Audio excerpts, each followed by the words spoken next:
اگر تو شادی کے بعد بیوی کے آنے کی وجہ سے خاوند کو سکون نہیں ملا تو اس کا مطلب ہے اس نے گھر کو زینت نہیں دی، اور اگر شادی کے بعد اس بچی کو تحفظ نہیں ملا، اس کو اپنے گھر کے اندر سکون نہیں ملا، تو اس کا مطلب ہے خاوند نے اسے زینت، اس لباس نے زینت نہیں دی۔ میاں بیوی ایک دوسرے کا لباس ہے، اس مقدس رشتے کو اسلام نے باندھا، اور لباس کہہ کے باندھا۔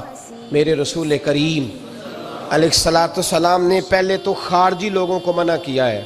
میری ذاتی رائے یہ ہے کہ میاں بیوی کی ذاتی لڑائی کوئی بھی نہیں ہوتی۔ ذاتی لڑائی، میری باتوں کی سمجھ تو آ رہی ہے نا آپ دوستوں؟ کوئی نہیں آ رہی؟ اللہ جزا دے آپ۔ میاں بیوی کی ذاتی لڑائی کوئی نہیں ہوتی۔ ہوتا پتہ کیا ہے؟ لڑکے سے پوچھیں کہ بتائیں جناب کیا حال ہے، تو کہتے ہیں بیوی میری صحیح ہے، اس کے گھر والے نہیں صحیح۔ سنا ہے آپ نے بھی کبھی یہ لفظ؟ تو اسی طریقے سے اگر لڑکی سے پوچھیں کہ تیرا کیا حال ہے، تو کہتی ہے خاوند تو میرا دھیان رکھتا ہے، اس کی اماں نہیں خیال رکھنے دیتی۔ تو لڑائی جو ہوتی ہے وہ تیسرے آدمی کی وجہ سے ہوتی ہے۔ تیری اماں آئی تھی تو اس طرح کہہ گئی، تو تیرا بھائی آ گیا تھا تو وہ یہ کہہ گیا، تیسرے فرد کی وجہ سے۔ میرے نبی کریم علیہ السلام نے تیسرے بندے کو سمجھایا ہے، تیسرے فرد کو حضور نے سمجھایا ہے۔ نبی پاک علیہ السلام نے فرمایا خبردار، ماں، بھائی، بیٹا، باپ سارے لحاظ کریں، بسنے دے میاں بیوی کو۔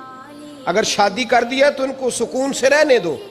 تم دو جملے کہہ کے چلے گئے، کوئی عیب نکال کے جو چھپا ہوا تھا خاوند کی نظر میں وہ نکال کے بتا دیا کہ تیری بیوی یہ کام بھی کرتی ہے۔ اب تم تو ہٹ گئے وہ بات کہہ کے، اب انہوں نے اکٹھے رہنا ہے، ان کی زندگی مصیبت کا شکار ہو گئی، آزمائش میں آ گئے وہ دونوں، ساری زندگی کڑتے رہے۔ ایک عیب نکال کے لڑکی کے گھر والے لڑکے کا اسے بتا کے چلے گئے تیرے خامد میں یہ عیب پایا جاتا ہے، وہ ساری زندگی کڑتے رہیں گے، تکلیف میں رہیں گے۔ انہوں نے تو اکٹھے رہنا ہے۔ بتانے والا چلا گیا۔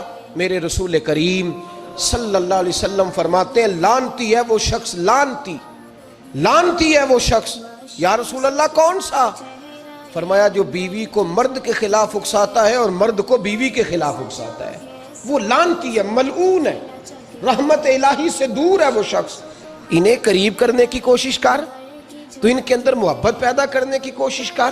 میرے نبی کریم علیہ السلام نے جب حضرت سیدہ فاطمہ الزہرا رضی اللہ تعالی عنہا اور جناب سیدنا علی المرتضیٰ رضی اللہ تعالی عنہ کی شادی کی، تو نبی پاک نے دونوں کے سر جوڑے اور دونوں کے درمیان محبت کی دعا فرمائی۔